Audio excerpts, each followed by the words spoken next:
Welcome to Andhraprabha. నేను మీ హేమ. అయోధ్య శ్రీరామచంద్రుడి పాదాల చెంత సిరిసిల్ల నుండి బంగారు చీరను ఉంచనున్నారు. సిరిసిల్ల నేతన్న హరిప్రసాద్ తన చేతులతో స్వయంగా తయారు చేసిన బంగారు చీరను ఈ నెల 26న ప్రధానమంత్రి నరేంద్ర మోదీకి అందజేయనున్నారు. మోదీ చేతుల మీదుగా రాముడి పాదాల చెంత చీరను ఉంచనున్నారు. ఎంపీ బండి సంజయ్ సిరిసిల్లలోని హరిప్రసాద్ నివాసానికి వెళ్లారు. ఆయన స్వయంగా తయారు చేసిన బంగారు చీరను పరిశీలించారు. శ్రీరాముడి బొమ్మలతో పాటు రామాయణ ఇతివృత్తాన్ని తెలియజేసే చిత్రాలను చీరలో పొందుపరిచారు.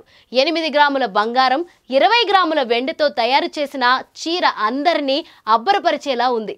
అద్భుతంగా చీరను తయారు చేసిన హరిప్రసాద్ను బండి సంజయ్ అభినందించి సాలువతో సత్కరించారు.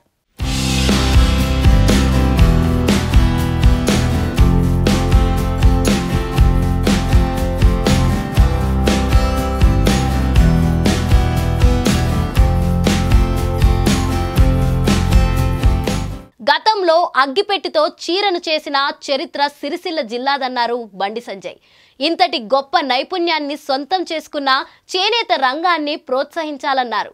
చేనేత కార్మికులను ఆదుకునేందుకు తన వంతు కృషి చేస్తానని హామీ ఇచ్చారు.